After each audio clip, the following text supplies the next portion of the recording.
When you think of electricity, you think of Edison.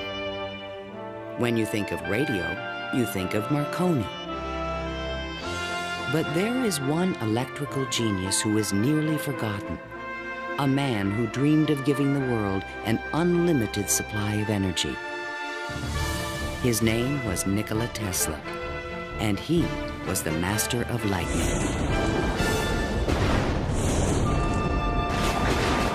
This program was made possible by contributions to your PBS station from viewers like you.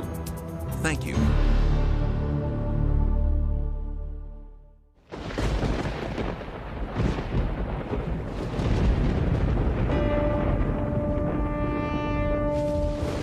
The progressive development of man is vitally dependent on invention.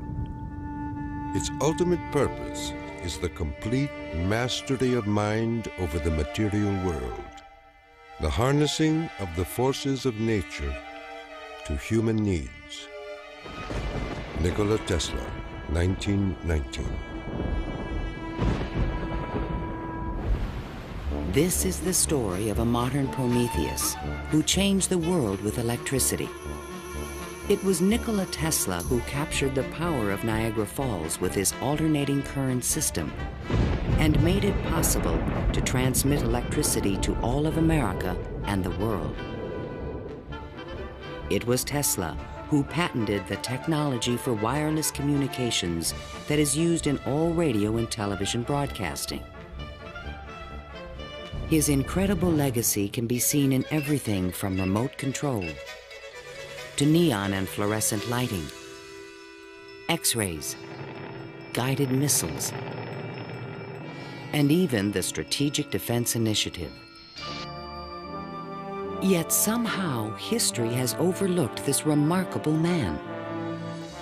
Tesla was indeed a genius of the first magnitude. He was a technological visionary. He could envision great things and make them work. He was a foreigner, an immigrant who arrived in America with only his dreams. A proud and sometimes arrogant man, he worked and locked horns with some of the most powerful people of his day. Thomas Edison, who resented his ideas. Guglielmo Marconi, who capitalized on his inventions. George Westinghouse, who created the Westinghouse Electric Company with Tesla's patents. And the great financier, J. Pierpont Morgan, who supported and then abandoned him. At the height of his career, Tesla was one of the most famous men in the world. His inventions helped America grow into a powerful industrial nation. His ideas created billion-dollar corporations. But Tesla was not a practical man. Always driven toward the next great breakthrough, he failed to protect his commercial interests. In the end, others made fortunes with his inventions, and he wound up penniless and rejected. Money does not mean to me what it does to other men.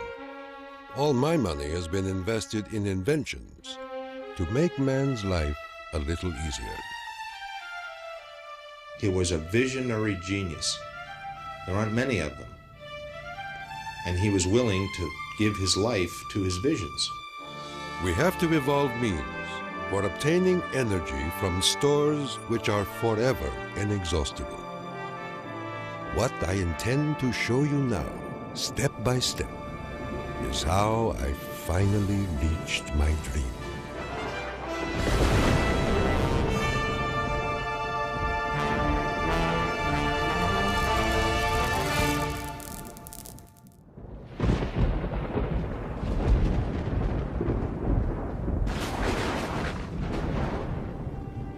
This is the house in which, by coincidence bizarre, I was born on the stroke of midnight between July 9 and 10, 1856. A fierce electrical storm raged that night. Nikola Tesla was born of Serbian parents on the eastern edge of the Austro-Hungarian Empire in what is today Croatia. His father, Milutin, was an Orthodox priest who expected his son to follow him in the clergy. There were only two choices for children in those days, one being to go in the army and the other being to become a priest. Tesla was not attracted by either of them, which was very distressing to his father. My father was a very erudite man. The training he gave me comprised of guessing one another's thoughts and repeating long passages of verse. My mother descended from one of the oldest Serbian families in the country. She invented and constructed all kinds of tools and devices and wove the finest designs from thread. Her fingers were nimble enough to tie 3 knots in an eyelash.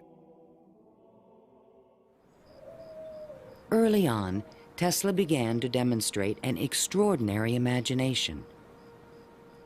In my boyhood, I suffered from a peculiar affliction due to the appearance of images, often accompanied by strong flashes of light. I was quite unable to distinguish whether what I saw was tangible or not.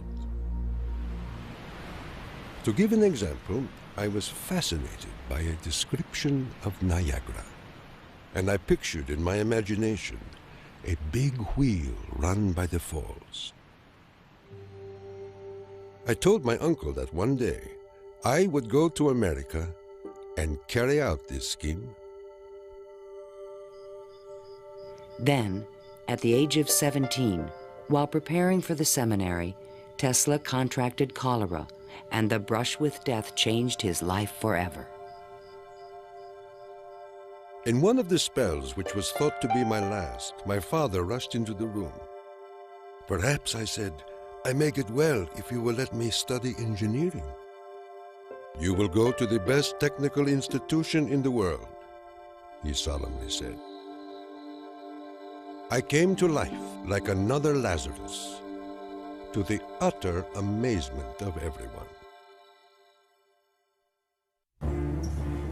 In 1877, at the age of 21, I traveled to Graz, Austria to begin my college education. Here, I quickly became obsessed with the science of electricity. I wanted to know more of this wonderful force. Every spark produced 1,000 echoes in my brain. In 1831, in England, Michael Faraday had discovered the principle of electromagnetic induction, which made it possible to generate electricity. Faraday discovered that if you have an electric circuit in a changing magnetic field, it would induce an electric current to run in the wire. So this was the invention of the method of creating oscillating or AC electric currents. And it was that invention that Tesla later harnessed into the electrical system that drives our civilization. Early electric motors operated on direct current electricity, but required a system of sparking connections to induce a rotary effect in the machine. I remarked to my professor that the design of generators and motors could be greatly improved by using currents that alternated. He embarrassed me greatly in front of my classmates, saying, "Mr. Tesla will never accomplish this. It is a perpetual motion scheme." Meanwhile, in America, Thomas Alva Edison had begun to experiment with vacuum tubes, producing the first commercial incandescent light bulb in 1878.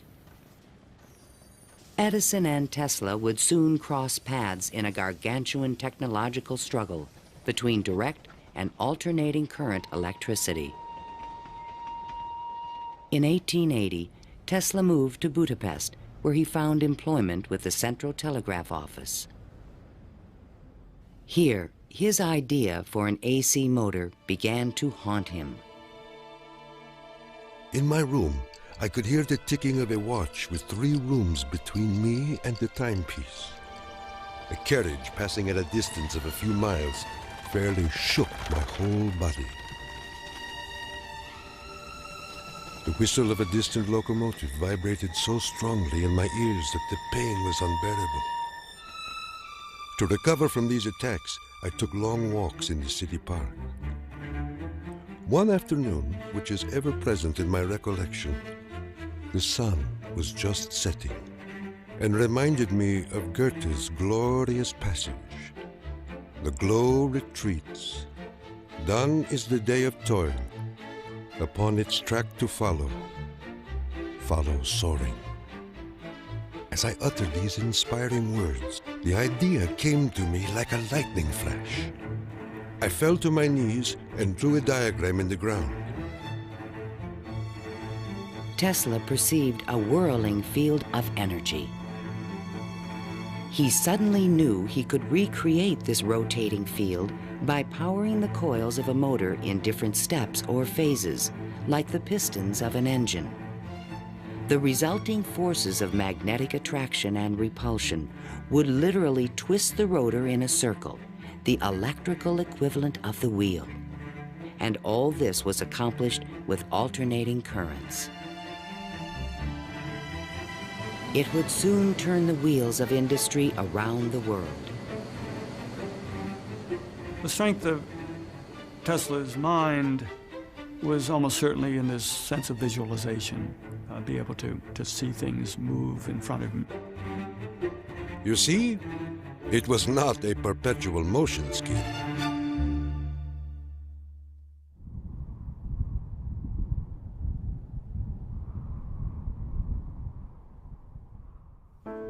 It had been the height of my ambition and my most ardent wish to see America and come in contact with the great Thomas Edison. Accordingly, I undertook the voyage, and after losing my money and tickets and passing through a series of mishaps, including a mutiny in which I almost lost my life, I landed on these blessed shores with 4 cents in my pocket. Tesla arrived in New York on June 6, 1884. A 28-year-old immigrant, he was filled with dreams of success in this strange new land. In his pocket, he carried a letter of recommendation from Charles Batchelor, one of Edison's associates in Europe. My dear Edison, I know 2 great men, and you are one of them. The other is this young man. Tesla came to America because he had tried to get his alternating current motor produced in Germany, and I believe in France as well, without any success. And he realized that there was probably only one person in the world who could help him with it, and that was Thomas Edison. New York had had electricity since the late 1870s. Edison installed his first DC power station on Pearl Street, near the financial district, in 1882. He did this with help from the great Wall Street financier, J. Pierpont Morgan. But the system was far from perfect.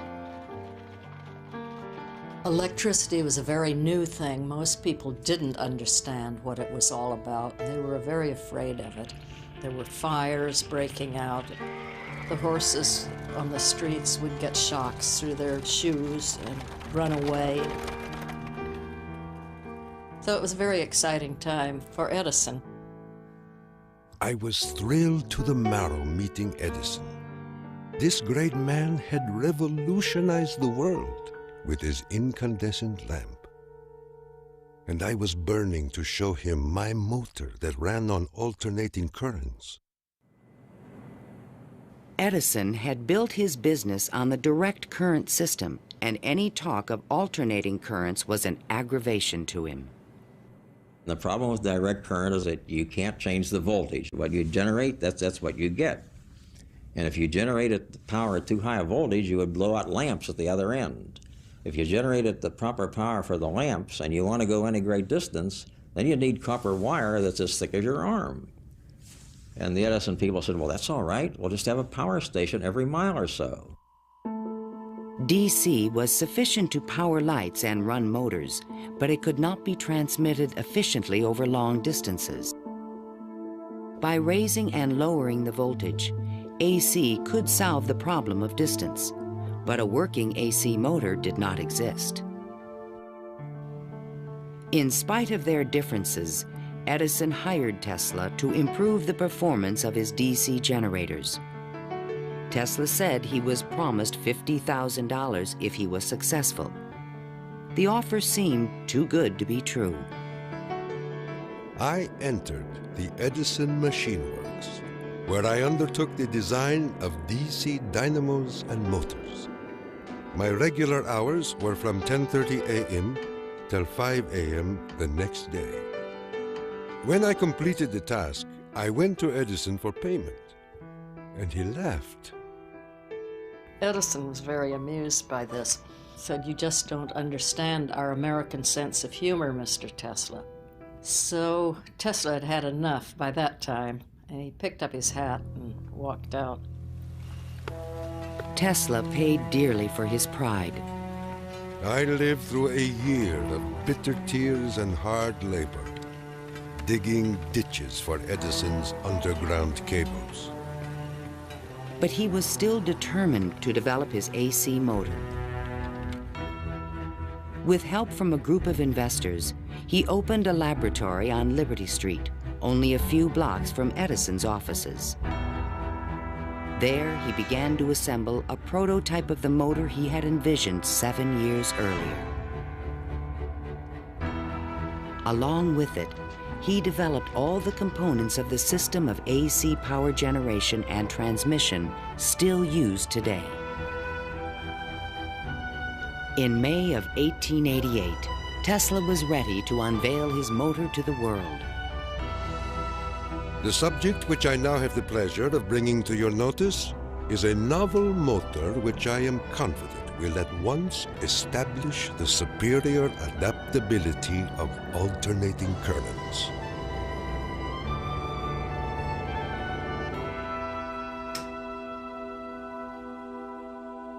Over the next 5 years, 22 U.S. patents were awarded to Nikola Tesla for AC motors, generators, transformers, and transmission lines, the most valuable patents since the invention of the telephone. One of the few men who understood the great potential of Tesla's inventions was the Pittsburgh industrialist George Westinghouse. He visited Tesla's laboratory, and on the spot, he offered to purchase all the patents dealing with the alternating current system for $1 million. Westinghouse also proposed a royalty of $2.50 for each horsepower generated by a Tesla invention. The young Serb was on his way to fortune and fame, while other inventors looked on with fascination and with envy. In all my troubles, I did not neglect to become a real American citizen, making me a proud and happy man.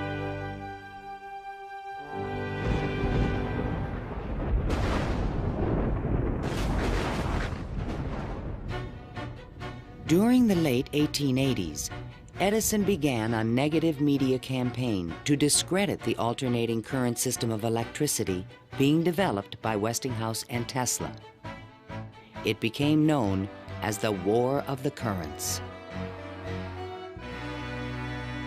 My personal desire would be to prohibit entirely the use of alternating currents. They are as unnecessary as they are dangerous. Edison employees demonstrated the dangers of alternating current by electrocuting animals in public demonstrations.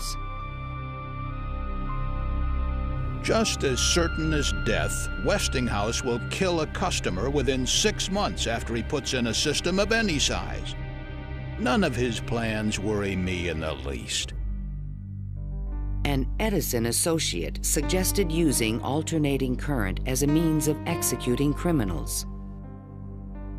A test took place at New York's Auburn State Prison in 1890. Several gruesome attempts were required to kill the victim.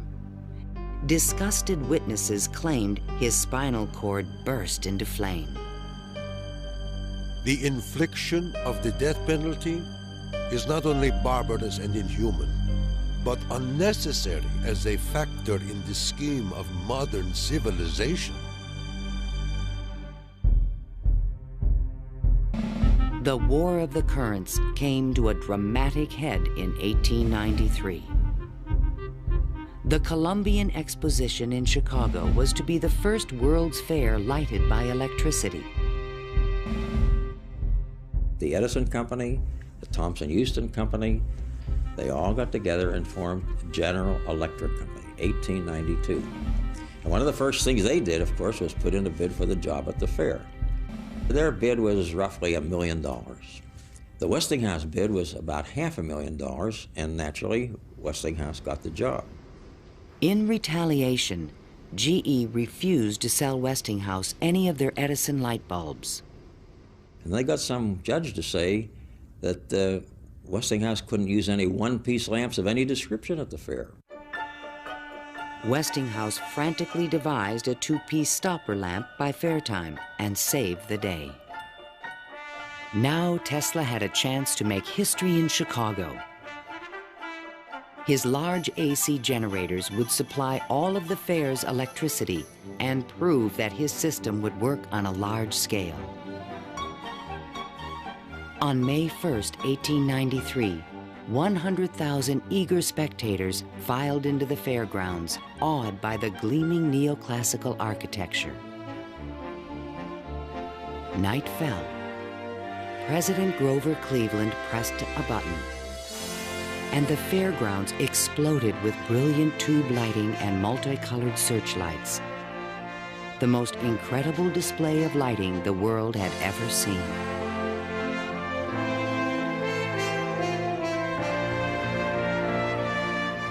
In the Great Hall of Electricity, the public could see that the Tesla-Westinghouse system made it all possible. To overcome the impression that AC was dangerous, Tesla put on remarkable demonstrations. He created a device called the Egg of Columbus to show the rotating magnetic field created by his AC motor.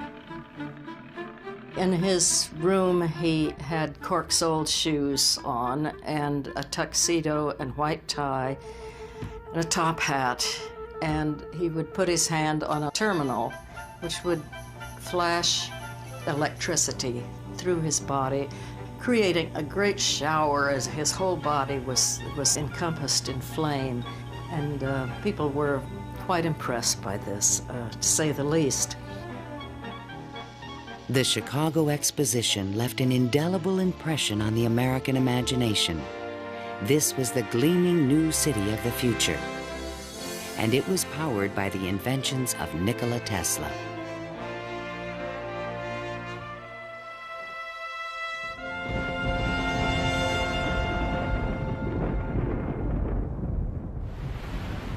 Since childhood, Tesla had dreamed of harnessing the power of the great natural wonder called Niagara Falls. The famous British physicist Lord Kelvin was now head of an international commission to find a way to use the fall's power. He had sent a cable to all the other members of his commission, and it said, "Trust you avoid the gigantic mistake of alternating current." But all this dramatically changed when Lord Kelvin attended the Chicago Exposition and saw the AC system in operation. A contract was immediately awarded to Westinghouse Electric to power the mighty cataract with AC.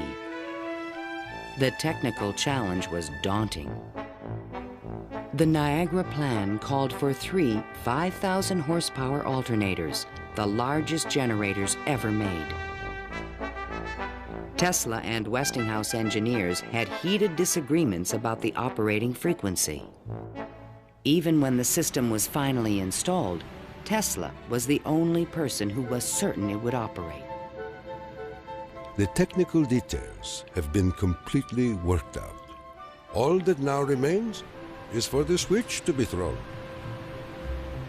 In 1896, the system went online and the electrical age began. The waters of the upper Niagara turned enormous water turbines connected by shafts to the massive 5,000 horsepower generators. The current from the generators was stepped up with transformers to 22,000 volts and sent out over long-distance lines, then stepped back down to light municipalities and power motors of Tesla's design. The Niagara Falls Gazette proclaimed, "This morning, the streetcars of this city are moving by Falls power. Hereafter, the Falls must work to earn their living." Imagine my surprise when 30 years later I saw my boyhood plan carried out at Niagara and wondered at the unfathomable mystery of the mind.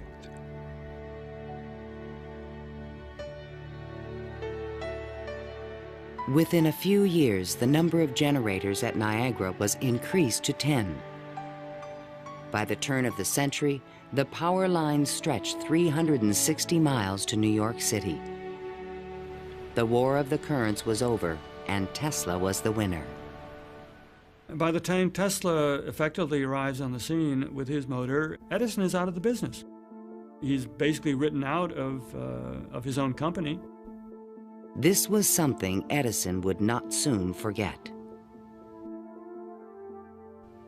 In spite of the success of AC, Westinghouse had overextended his company's resources, leading to severe financial difficulties. In order to save the company, Tesla said that he tore up his royalty contract for $2.50 per horsepower generated. Today, this agreement would be worth trillions. Had the inventor been tricked again? This is something that we've never found any record of in the Westinghouse annals. We do have something which is a memorandum of agreement about that, but it was never signed. But Tesla was ready to move on. I had already perceived enough to get the idea that energy could be transmitted and received without connecting wires in between. He was convinced his next invention would make him a millionaire once more.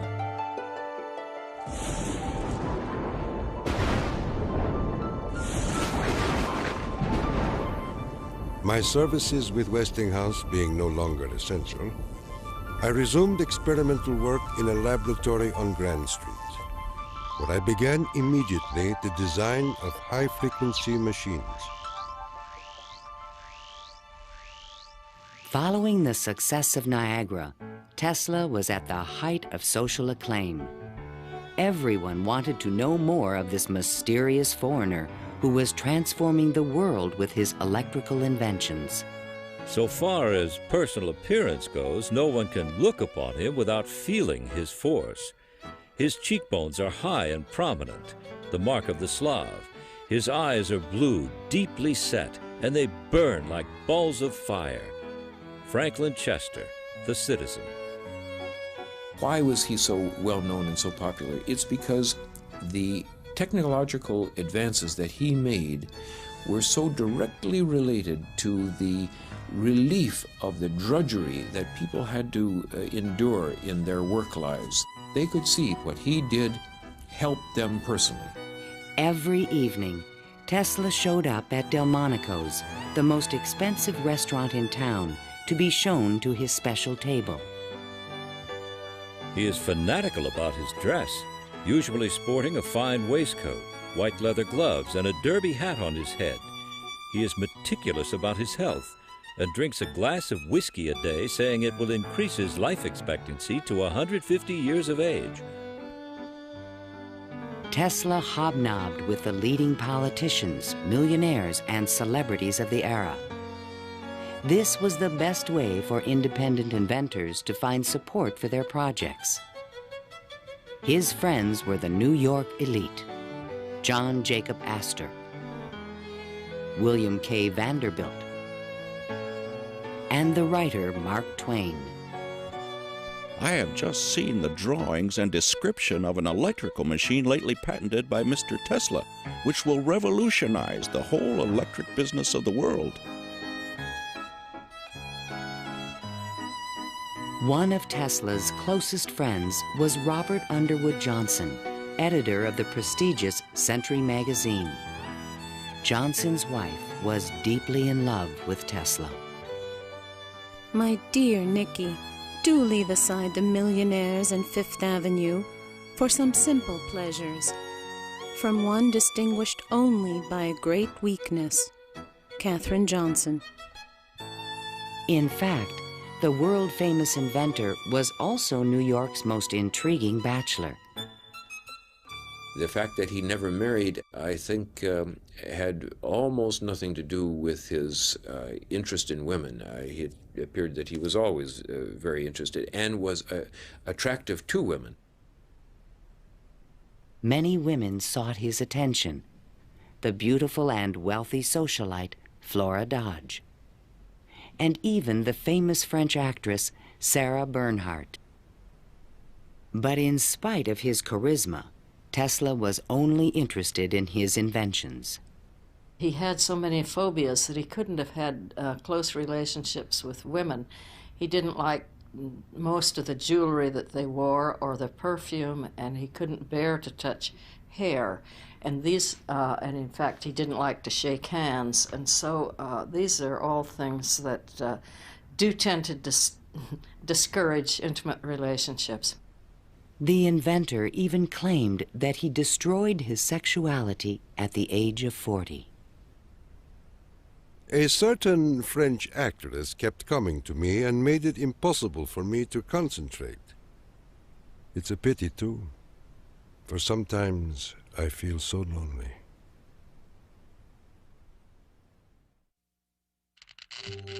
Throughout the 1890s, alongside his work on AC power technology, Tesla was also experimenting with high-frequency electricity. In 1873, James Clerk Maxwell in England had proven mathematically that light was electromagnetic radiation. Light was electricity, vibrating at an extremely high frequency. To explore this unknown world, Tesla invented a unique device, still known today as a Tesla coil. The Tesla coil is an instrument that can step up voltages to high voltages at high frequencies. That essentially transmits a radio signal. Tesla invited friends and potential investors to late-night demonstrations in his laboratory. In experiments, he would permit his guests to pass thousands of volts of electricity through their bodies to light a lamp or melt a wire in their hands. Mark Twain was always a willing subject. Thunder is good. Thunder is impressive. But it is lightning that does the work. Even today, it would be a little bit scary to go into Tesla's laboratory, and in those days when people didn't know anything about electricity, it must have been terrifying. With high frequencies, Tesla developed some of the first neon and fluorescent illumination. He also took the first X-ray photographs. But these discoveries quickly paled one day in 1890 when a vacuum tube illuminated in his hand without any wire connection. To me, it was the first evidence that I was transmitting energy through the air. This was the beginning of Tesla's lifelong obsession, the wireless transmission of energy.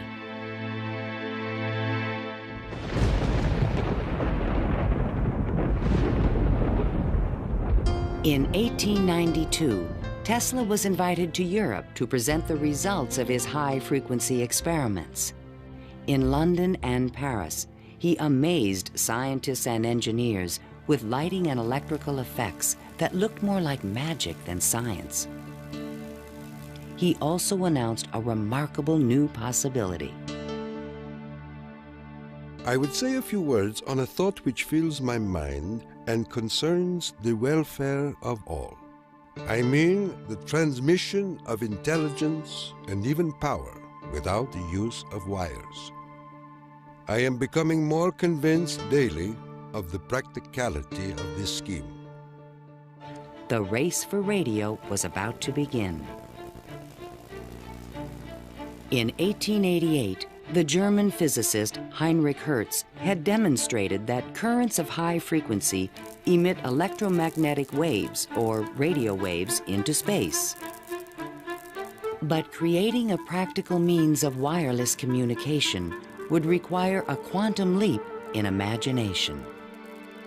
Hertz created the first radio transmitter and the first receiver. He had showed that you could create an electrical signal in one place and detect it in another place with nothing in between.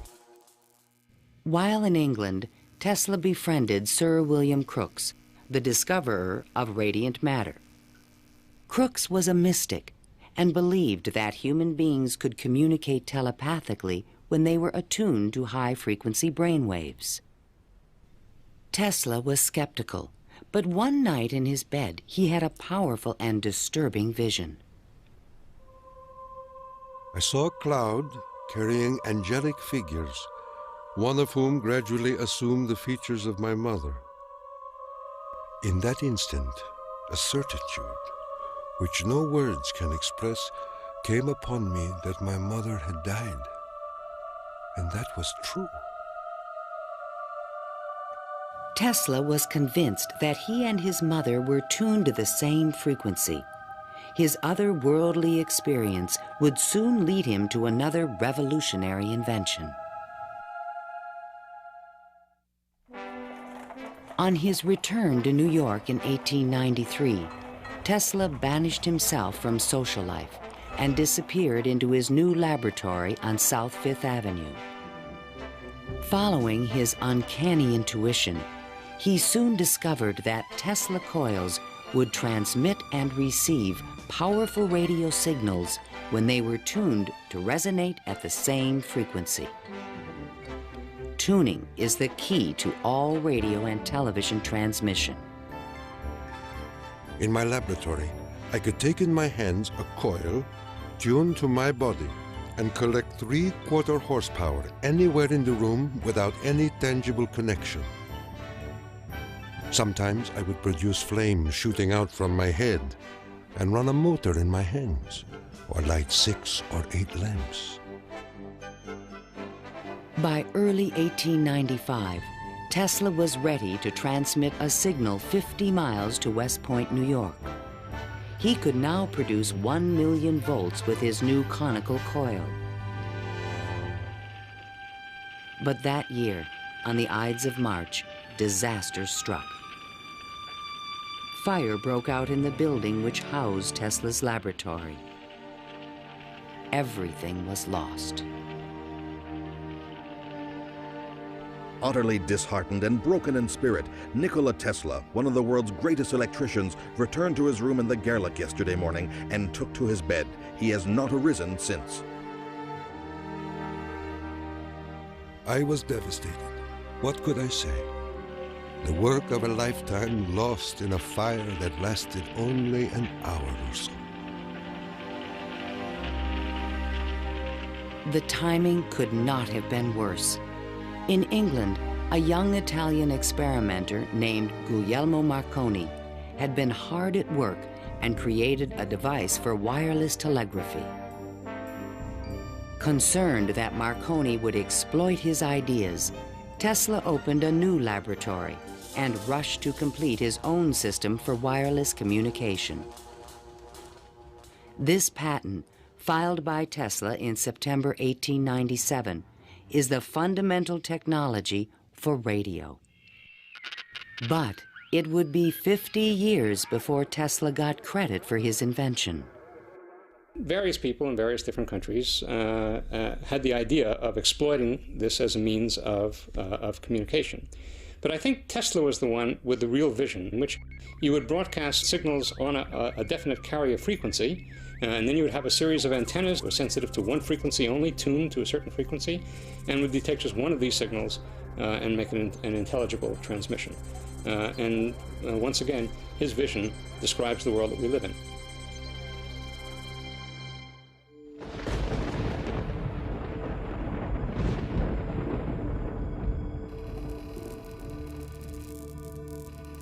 I was so blue and discouraged in those days that I do not believe I could have borne up but for the regular treatments of electricity which I applied to myself. It puts into a tired body what it needs most, life force. Following the destruction of his laboratory, Tesla developed a deeper interest in Eastern thought and spiritualism. Mr. Tesla was charmed to hear about the Vedantic prana and Akash and the Kalpis, which he claims are the only theories modern science can entertain.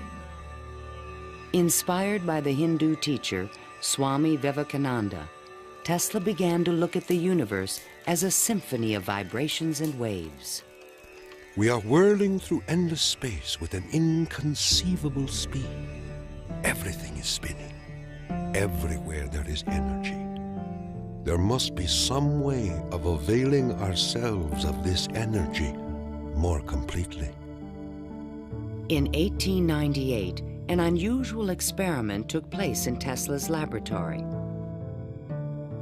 He attached a small mechanical oscillator to an iron pillar.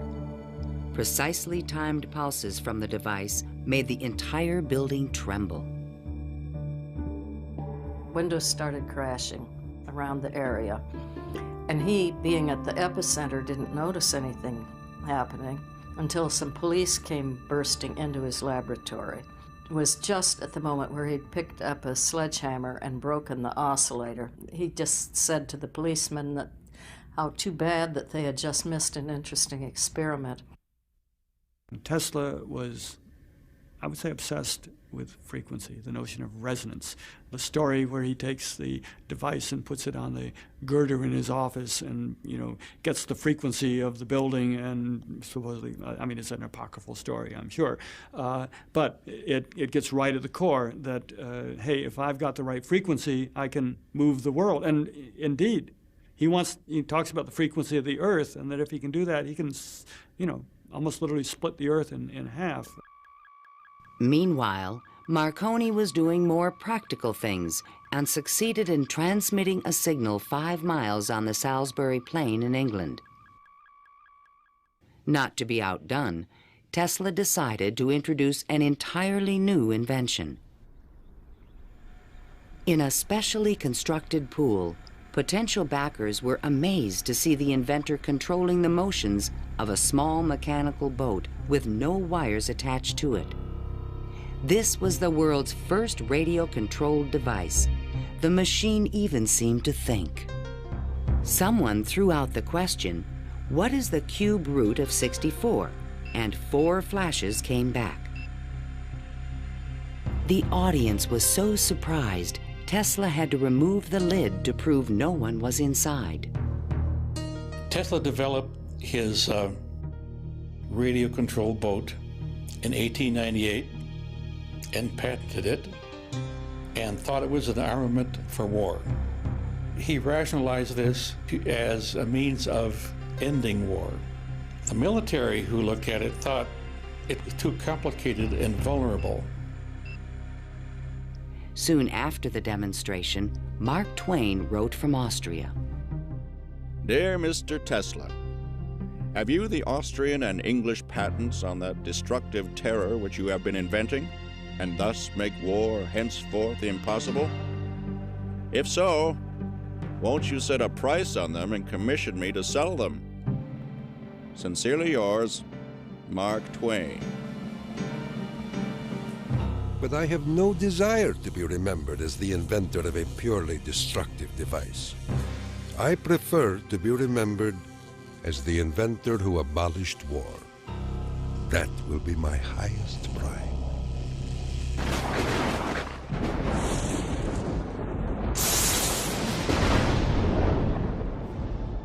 In the summer of 1899, Tesla moved to Colorado Springs, Colorado, to conduct a series of secret experiments.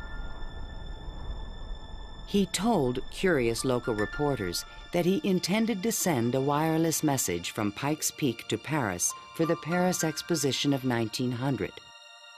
But his plans were even more ambitious. I came to the conclusion that it would be ultimately possible, with very little elevation, to transmit electrical power through the upper atmosphere. Just outside the city, he constructed an experimental station with sliding roof panels. A quote in Italian from Dante's Inferno hung by the entrance of the strange wooden structure. It read, "Abandon hope, all ye who enter here." During the construction phase, Tesla studied lightning.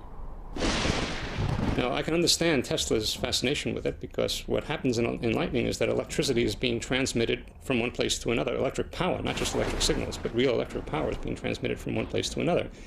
And the way it happens is that the air itself breaks down, it ionizes, it becomes what we call a plasma, and therefore, for a moment, it's a conductor, and it's actually conducting electricity just the way an electric wire conducts electricity. Inside the station, he began to assemble the largest Tesla coil ever built, which he called the magnifying transmitter. An antenna rose 145 feet above the building, crowned with a copper foil sphere. The entire station was, in effect, a machine to create lightning. Late one evening, Tesla put his transmitter to the test. He signaled to an assistant to close the switch. Huge streamers of electricity shot out of the coil and darted through the room. The sound of the exploding discharges was deafening.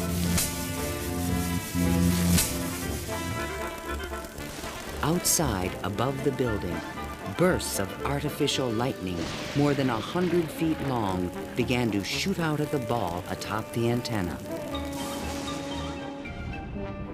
Its thunder could be heard 20 miles away in the small mining town of Cripple Creek.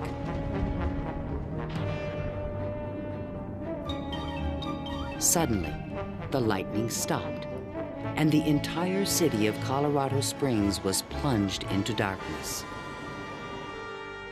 The experiment had set fire to and destroyed the local power company's generator. Residents were furious and began to fear this mysterious stranger. Undaunted, Tesla continued his wireless power experiments for 6 more months. Late one night, an unusual event took place. Tesla noticed a repeating signal being received by his apparatus. To his own amazement, he believed it was an extraterrestrial communication. In a letter to the American Red Cross, he wrote, "Brothers, we have a message from another world. It reads, 1, 2, 3. The press had a field day. If the mystical 1, 2, 3 was impulsed from Mars, as Tesla says, they certainly showed most excellent taste in choosing Colorado Springs. It is a rule in inventional science. When you're going to tell one, tell a good one. And men have become great in this way. Colorado Springs Gazette. Though widely ridiculed for his claim, Tesla may have been the first to detect radio waves from space. I believe that Tesla could have gotten these signals from space. We are getting them today, and these are the radio telescopes. That's what radio telescopes do today, receive signals from space. They are not from alien civilizations, but they are from the sun and from the stars. On January 7th, 1900, Tesla boarded a train back to New York City. Perhaps he had mastered the power of lightning, or at least that's what he believed. The law which I discovered in Colorado is wonderful, and it means that results undreamed of before will be possible. as soon as a large plant is constructed in accordance with my plan. See the excitement coming.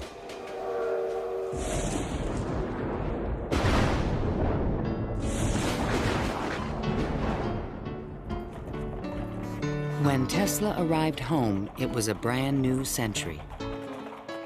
Electricity was fueling the tremendous growth of the city. And now, there was talk in the air about the new art of wireless communication. Marconi arrived in New York in 1900 to attract investors for his new company, Marconi America. He filed a U.S. patent for a system of wireless telegraphy, but it was rejected because it was similar to Tesla's invention. It became obvious, I think, to Marconi as well as to other experimenters of the time that the Tesla system was an efficient, powerful resonator that would produce electromagnetic waves that you could work with. Confident in the future, Tesla took up residence in the Waldorf Astoria Hotel and wrote a sensational article for Century magazine.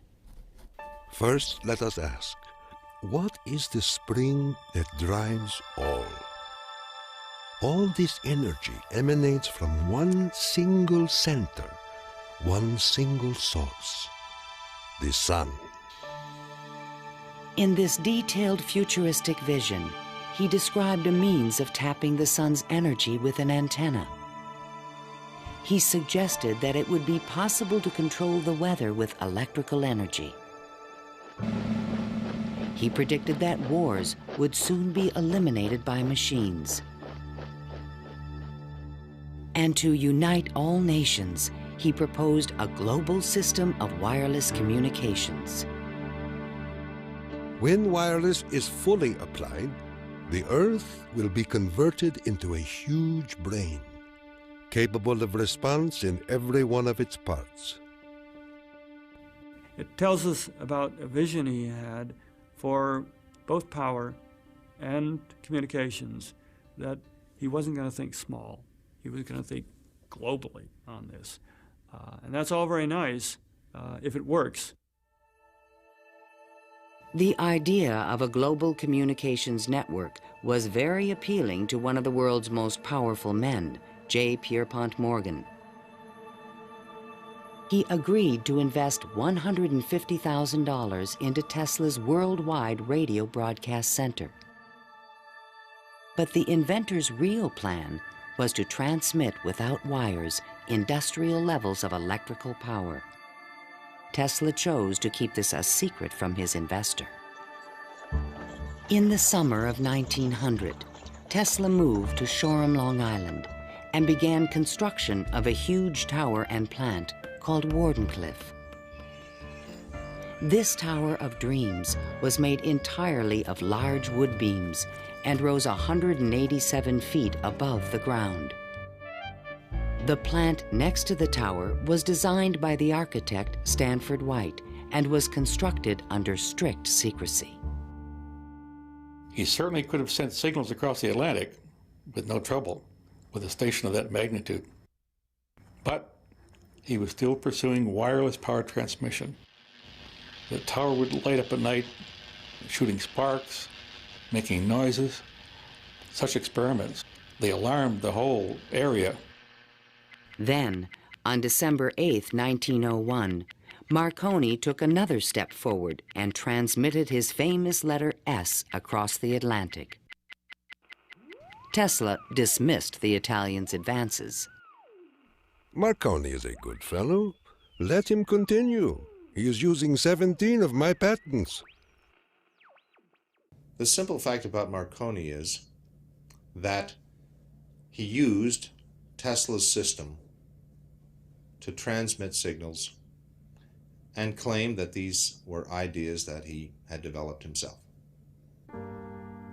Morgan began to doubt the wisdom of his investment. Marconi's system not only worked, it was also inexpensive.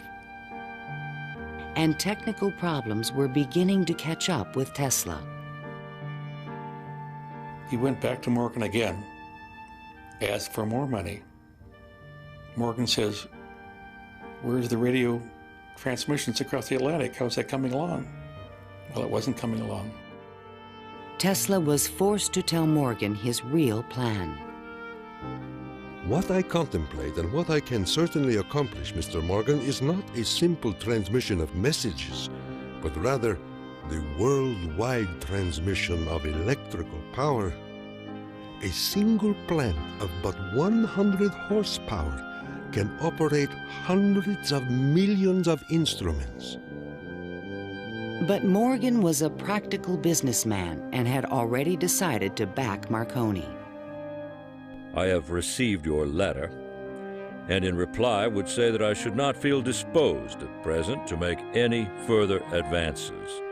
J. Pierpont Morgan. Word spread rapidly that the investor had pulled out of Wardenclyffe, and Tesla was financially ruined. Late one night in 1903, the residents of Shoreham were astonished to see bright light emanating from the tower and an effect in the air like the aurora borealis. But in fact, Tesla could not transmit wireless power. And his major defect was he was dreaming, but he was doing very few calculations on paper. Because on paper, he could have realized that you can transmit power, but not very much power. You can transmit power to hear the radio or for television or for a telephone. But once you want to start turning lights in which you really need high currents, the power gets diluted because space is very large. To his dying day, Tesla believed it could be done. It is not a dream. It is a simple feat of scientific electrical engineering, only expensive. Blind, faint-hearted, doubting world.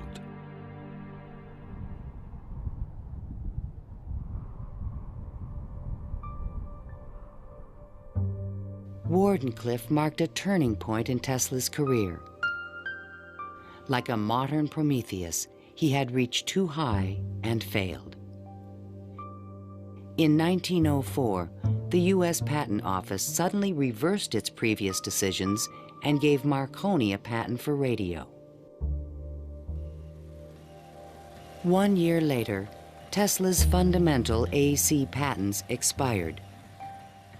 Now the inventions that powered the world could be used by anyone free of charge. The public didn't realize that he had made this invention that had made billionaires out of corporations, and that he himself was broke. With no money to carry on his work, Tesla began to sink into an isolated world.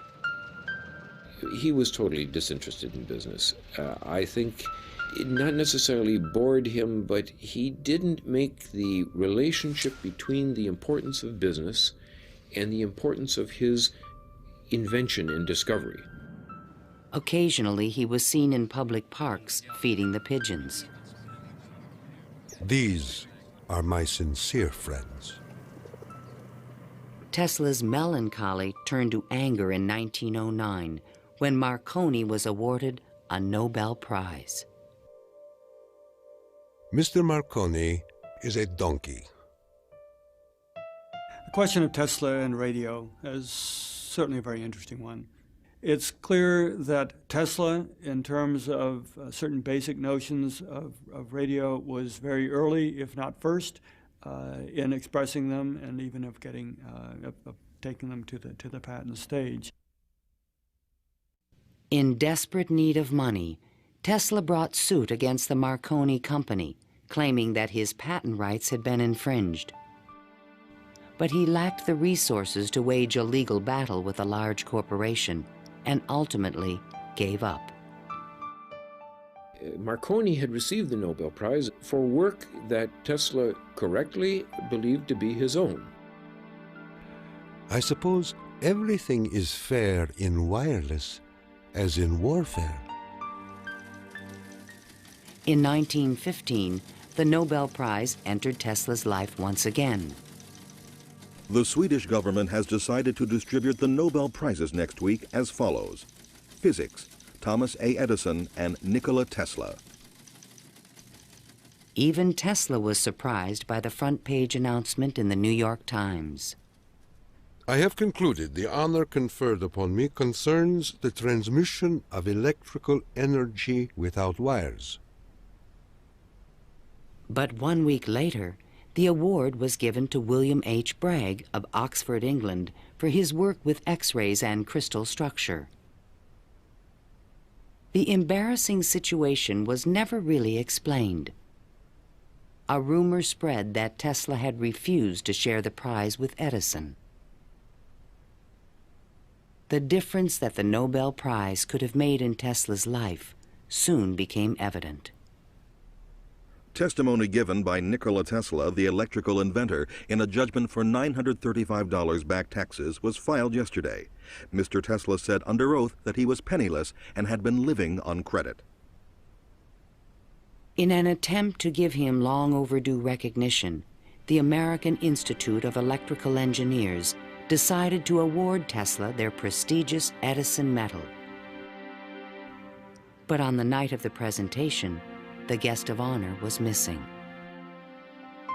And Edison was conveniently away on business. They found Tesla across the street by the New York Public Library, feeding the pigeons. Later that night, he was persuaded to accept his medal and announced that he had finally completed his invention to transmit wireless power. The energy goes to a distant place, and you will see something like the aurora borealis. To conclude, we are coming to great results. The audience thought Tesla was losing touch with reality.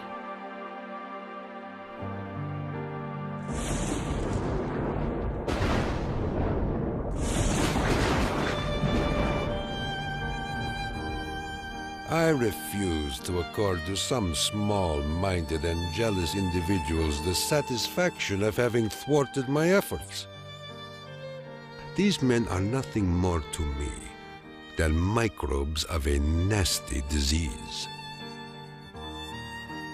Well, by that time, you know, Tesla had ceased to have any financial means.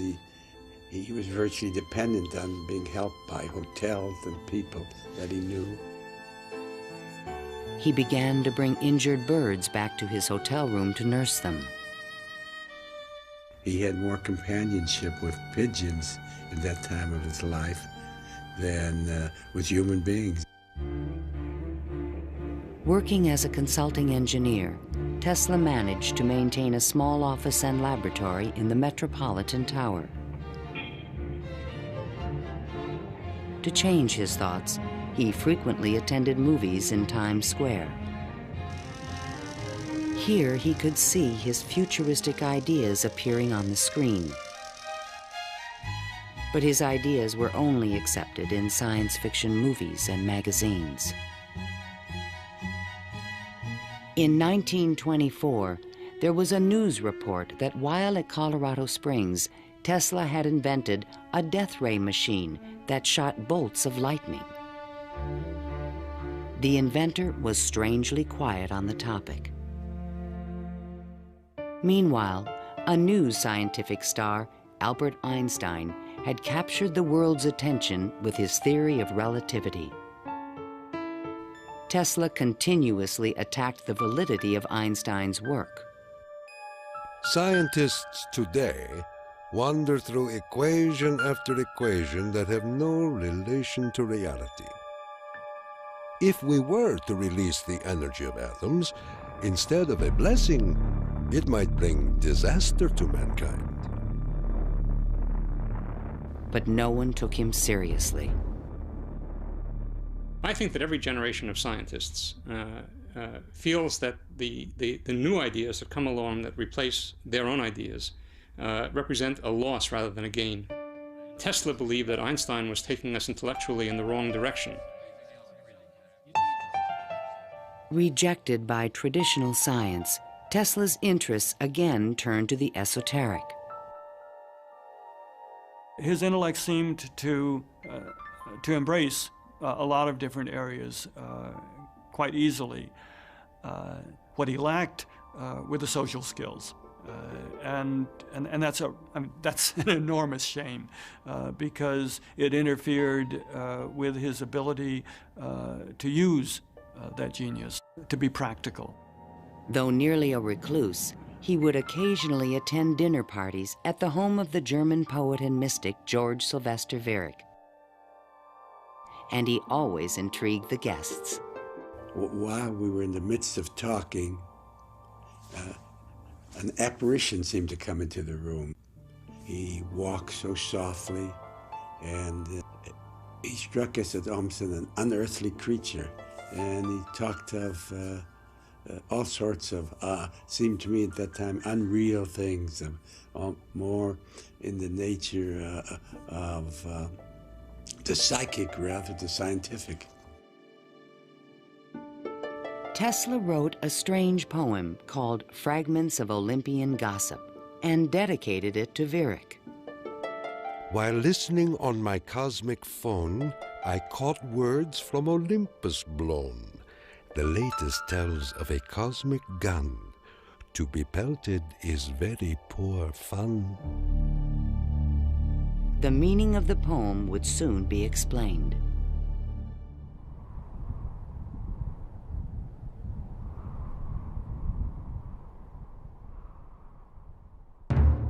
I inherited from my father an ineradicable hatred of war. But war can be stopped, not by making the strong weak, but by making every nation, weak or strong, able to defend itself. Thomas Edison, America's best-known inventor, died in 1931. That same year, Tesla came back to life. His friends threw him a 75th birthday celebration. Time magazine put his picture on the cover. Letters of admiration poured in from scientists around the world, including a generous Albert Einstein. I congratulate you for your great success on your lifetime task. Basking in the attention, Tesla announced at a press conference that he had discovered a completely new source of power. The idea, when it first burst upon me, was a tremendous shock. And let me say that it has nothing to do with releasing so-called atomic energy. I think that a lot of the proposals that he made in his later life were so esoteric as to be impractical in that time and even in the current time. When the Nazis rose to power in Germany, Tesla decided that the time was right to reveal his new source of power, a man-made form of lightning called teleforce that could shoot an airplane from the sky. Nikola Tesla, electrical wizard and radio pioneer, announced that he was working on a machine to create a powerful electrical death beam which could wipe out armies in a flash and destroy huge fleets of ships or planes. The concept of using lightning bolts as a weapon certainly is millennia old. It goes back at least to the ancient Greeks. Think of Zeus throwing lightning bolts. The main contribution that Tesla had was to come up with a true scientific, rational, at least concept of coming up with controlling these lightning bolts and projecting them over long distances. Tesla had experimented with this idea while at Colorado Springs. Now he intended to build it on a large scale. His plan was to charge small particles of tungsten or mercury, then accelerate them with lightning force through a special gun with one end open to the atmosphere. Tesla's death beam stirred the public's imagination when it was featured in a Superman cartoon, the Electro-Euthanasia Ray. but the idea was more than science fiction. Tesla tried to sell this concept to various governments, England, the Soviet Union, and the United States, all Allied powers, and against Germany. He offered his system to England for $30 million, and they entered negotiations. When Tesla demanded payment before sending the final plans, the deal fell through. The British attempted to build their own death beam, but the project was soon abandoned.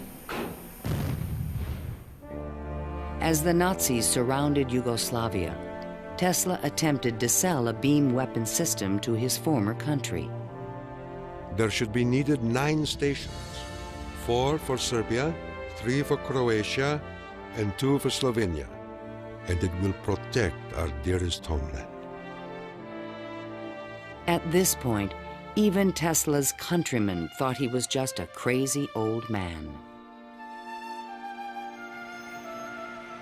One day in 1937, Tesla started out from his hotel room to feed his pigeons. Suddenly, a few blocks from the hotel, he was hit by a taxi and thrown to the ground. 3 of his ribs were broken. He was 81 years old. Remembering what he did for their company, Westinghouse executives agreed to pay his room and board for the rest of his life. The inventor also received a small stipend from the Yugoslav government. During the Christmas season of 1942, Tesla's death was imminent. Again, he attempted to interest the United States in his beam weapon concept. At the recommendation of 2 government engineers, a meeting of high-level officials was scheduled at the White House for January 8, 1943, to consider his plans. But the meeting never took place. Nikola Tesla, inventor of the Tesla coil, the induction motor, and hundreds of other electrical devices, died last night in his suite at the Hotel New Yorker. On last Thursday night, here in our city of New York, a man who was 87 years of age died in his humble hotel room. On January 10, 1943, Mayor Fiorello LaGuardia of New York paid tribute to Tesla on the radio. He died in poverty, but he was one of the most useful and successful men who ever lived. Were we to eliminate from our industrial world the result of Tesla's work, the wheels of industry would cease to turn, and our electric trains and cars would stop. Our towns would be dark, our mills and factories dead and idle. But Tesla is not dead. The important part of Tesla lives in his achievement, which is great and integral part of our civilization, of our daily lives, of our current war effort. Ironically, only 5 months after Tesla's death, the United States Supreme Court declared elements of the Marconi patent invalid. The decision confirmed Nikola Tesla's patent priority for the fundamental technology of radio.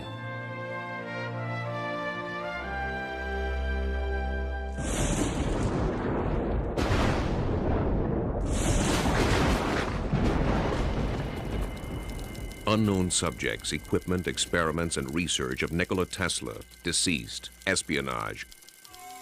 Following Tesla's death, fears rapidly increased that he might have invented a powerful new weapon. FBI Special Agent in Charge, P.E. Foxworth, was called in to investigate. He had been informed that Tesla's papers were not secure. Tesla is reported to have completed and perfected his experiments in the radio transmission of electrical power, commonly referred to as the death ray. A distant relative of Tesla, named Sava Kasanovich, is taking steps to get possession of these important documents and plans. Tesla's nephew, Kosanovich, was an up-and-coming Yugoslav diplomat with suspected connections with the communists. He insisted that his uncle's effects be returned to Yugoslavia. Kosanovich had asked the locksmith to come and open the safe, thinking there might be a testament, a will, in the safe. A will was never located. And there was a lot of talk then about secret weapons and negotiations with the USSR. There was all kind of talk, you know. Shortly before his death, Tesla showed a delivery boy a box in his room that he said contained a powerful weapon. A number of people call me and ask me, did I see in the hotel room a certain kind of a box, you know? They were looking for some secret contraption that Tesla had invented. I never saw anything like that. The U.S. Office of Alien Property immediately seized all of Tesla's possessions until their ownership could be established. There's every evidence that they did look through all his papers, because the papers were not in order and certain things were missing. All his technical papers on beam weapons were secretly microfilmed by U.S. military agents. On August 6, 1945, the first atomic bomb was exploded on Hiroshima, Japan. Soon after, the bomb would be in the Soviets' hands. During this period, copies of Tesla's papers on the beam weapon were shipped to Wright Field in Dayton, Ohio. There, a top-secret research program began called Project NIK to find a defense against nuclear missile attack. Copies of some of his papers were sent to Wright-Patterson in 1945, not to my facility, not even the predecessor of my facility, but to another part of the base for analysis. And then they vanished. Nobody seems to know what happened to them. In 1952, Sava Kasanovich obtained permission from U.S. authorities to return Tesla's estate, still stored in New York, to the inventor's homeland. I personally believe that the U.S. government may have overlooked some things of value in the Tesla papers before they were released to the Yugoslav government. A Tesla museum was opened in Belgrade by Yugoslavia's president, Marshal Tito. But during the Cold War, the museum was off limits to Western scientists and scholars. Then, in 1960, Soviet Premier Khrushchev announced that the USSR had developed a powerful new weapon. There was concern in the U.S. that the Russians may have access to Tesla's missing papers on beam weapons in Belgrade and elsewhere. It's possible that these papers on the particle beam weapon were obtained by the Soviet Union, but it wasn't the only copy. In other words, I think that the United States has always had Tesla's papers on particle beam weaponry. An American beam weapon program began at Lawrence Livermore Laboratories, but engineers could not produce an effective directed energy weapon.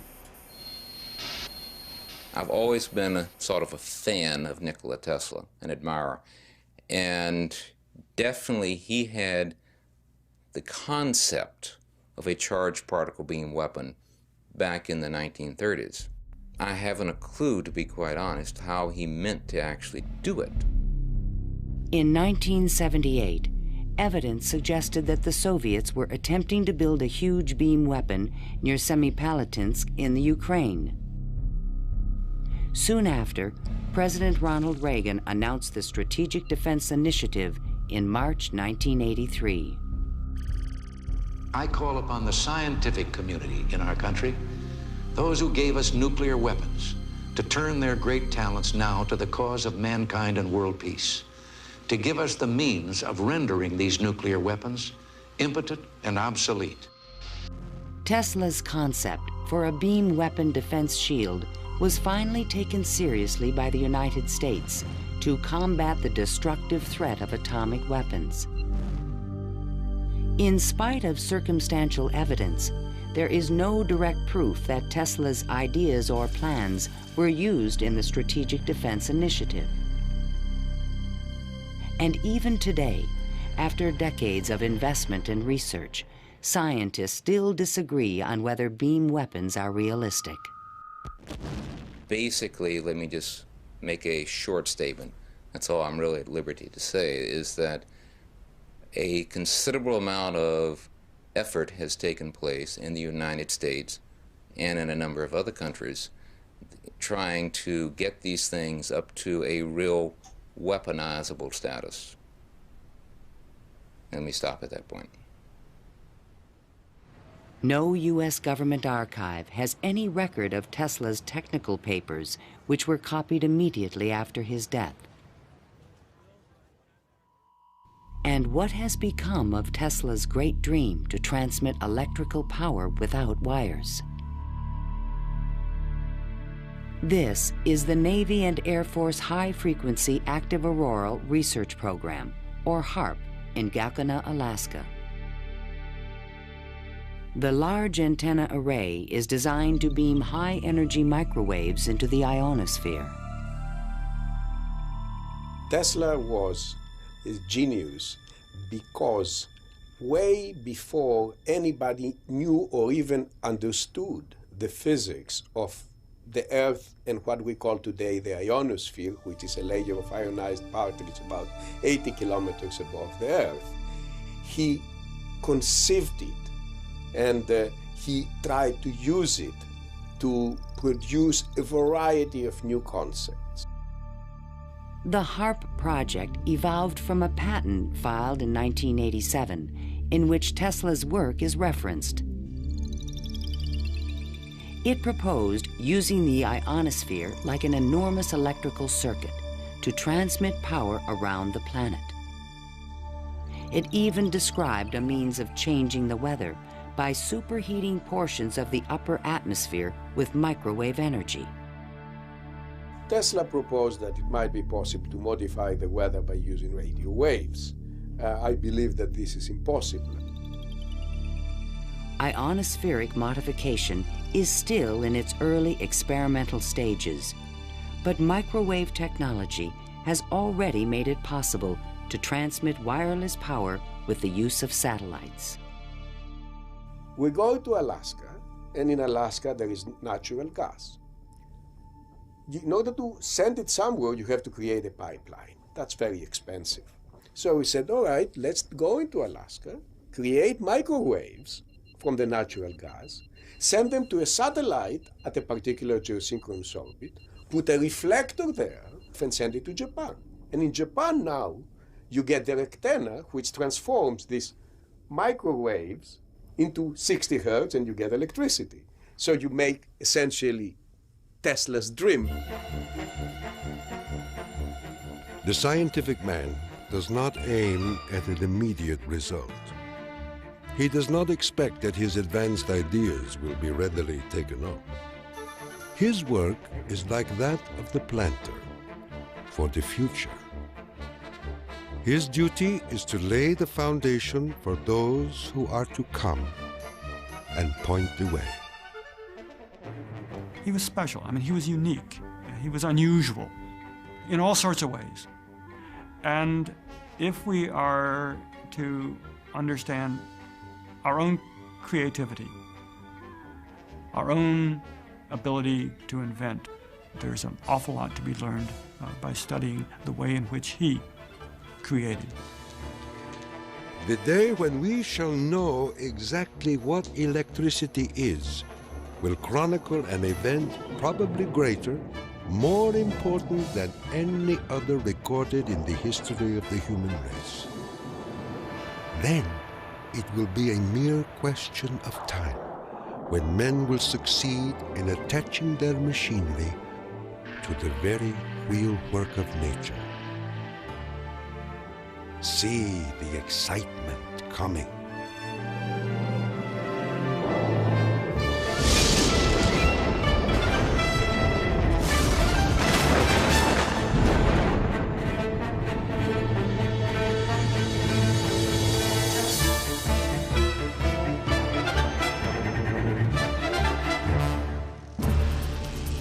To learn more about Nikola Tesla, visit PBS online at pbs.org.